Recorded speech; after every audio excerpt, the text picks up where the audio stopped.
victory tonight, their overtime fashion.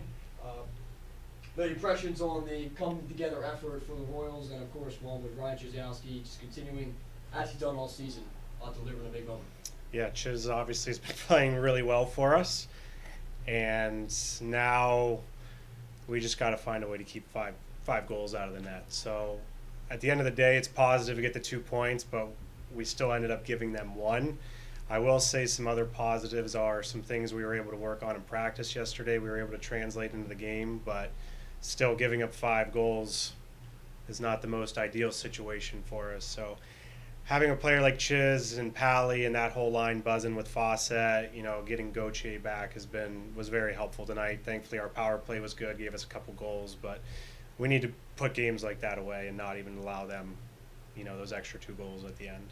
You told me last night we talked about special teams being a big aspect of this week game, and of course with the Growlers coming to town next weekend. 4 power play goals in the last 5 games. What can you say to that success and the special teams that, of course, helped out in the effort tonight? Yeah, like I said last night,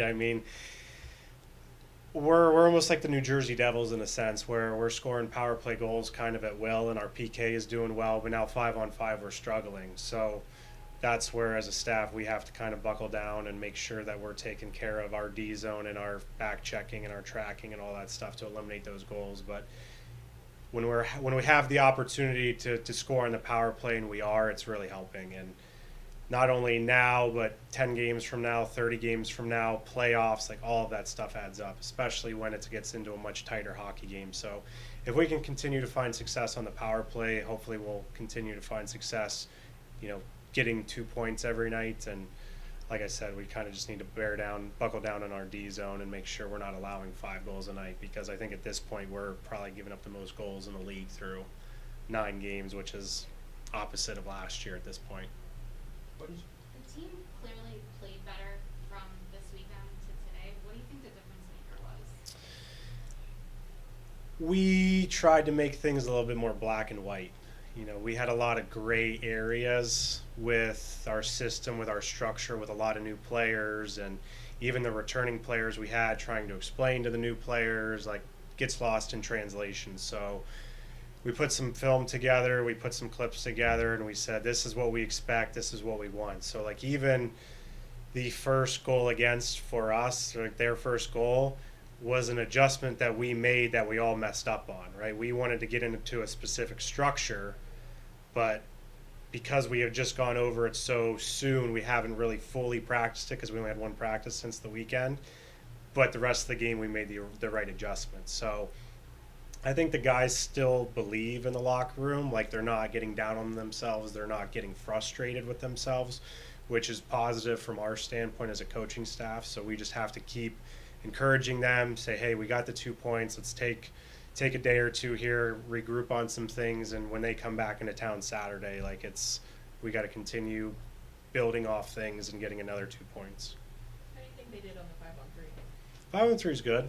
We have obviously plays we'd like to see them run, but when I look at things, I look at it as it from a penalty kill standpoint and what I would be doing and what breaks down a penalty kill. And 5-on-3 gets really good for offensively when you start creating a movement and motion and doing all that other stuff. So Norfolk in general has an aggressive penalty kill. They were getting up ice all night and doing things like that. So as soon as we ran one play, it didn't work. We tried running another play, it didn't necessarily work, but that movement and that collectiveness as a group to work through it and find the open player eventually led to a goal. So it wasn't the most pretty thing. And I told the guys on the bench, that could have been the most ugliest shift of their lives until 1 second left on the 5-on-3, but at least they scored a goal and still gave us a chance on the power play. So kind of like Eric alluded to, it's helping that our power play is scoring us goals, but now we need to buckle down more 5-on-5 defensively, and, thankfully our special teams are doing well. First overtime game-winning goal scorer in your professional career. Take me to the play and the moment there afterwards. I just kind of was coming back in the zone and saw the D-man kind of taking on one-on-one, and then he pulled up, and I don't think he really saw me, so I kind of took the opportunity to just kind of be aggressive at him, and got a breakaway out of it, and just wanted to get it by the goalie. He came out kind of aggressive at me again, so I just made one move and went around him, and lucky it went in. take me into the end of the third period. There, tough 2 goals allowed there going into overtime. What was said and what was talked about between the players and you being on the ice for your first shift? Yeah, I think, we knew we were in control. We knew we were playing well. It just kind of a little mental lapse there for a couple minutes, and I think for us it was just about sticking to what we were doing and not really getting away from it. It was just kind of unlucky little span of events there, and we just wanted to get back to it and keep kind of doing what we were doing the whole game. So. Were there any moments of frustration during tonight's game?